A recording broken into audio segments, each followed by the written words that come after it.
This is Louise Gartner with Spectrum Commodities taking a look at the cattle markets for Monday, January 10th. Well, cattle markets last week under a bit of pressure. Live cattle were down 157 on the front month.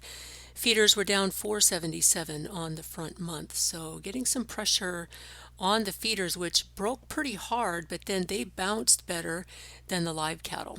So it's kind of a mixed bag there for feeders. Both of those markets had gaps lower last week and have not been able to come back up and fill those gaps. So feeder cattle have made a bit of a better effort on the deferred contracts to fill the gaps, and some of those deferreds did, but we haven't been able to really close back above them. So the market a little shaky here, especially I think in live cattle where the chart formations are in a weaker position or show a weaker formation than the feeder cattle. Cash markets last week were a bit lower. The Fed trade around 139 was down 1 on the week. Dress trade at 220 was also down 1. Box beef values on Friday were higher. Choice was up 326 at 272. Select up 46 at 261. So the spread recouping a little bit here, up 280. We're sitting at 1072. Movement was 96 loads on Friday.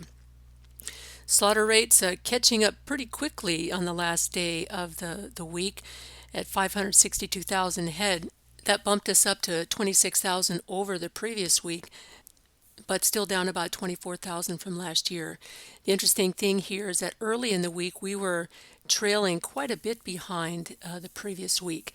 So we quickly caught up and went ahead. So I don't know if those numbers are accurate or they just weren't calculating them correctly early in the week, but that's a lot of distance to make up. That's almost 50,000 head in one day to make up. That's half the volume of your normal average slaughter rate. So there must have been some non-reporting early in the week that got caught up later.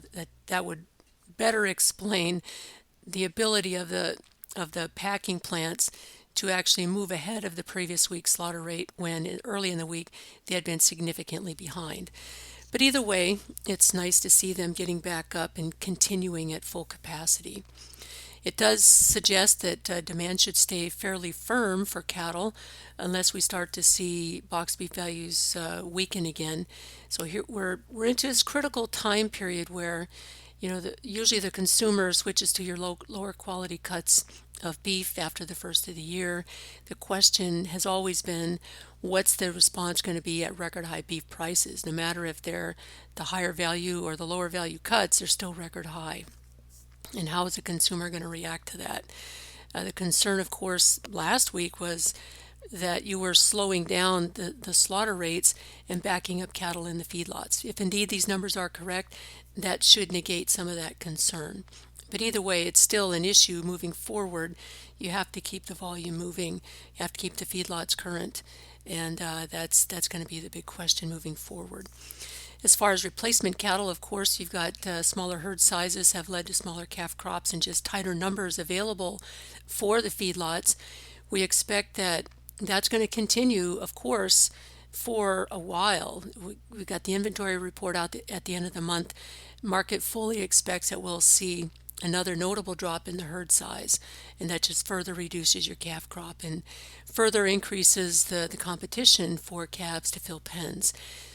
The interesting irony in the beef space is that feedlot capacity has increased while slaughter capacity has decreased, and that's a big part of why you've seen such a disparity between profitability between the packers and the feedlots.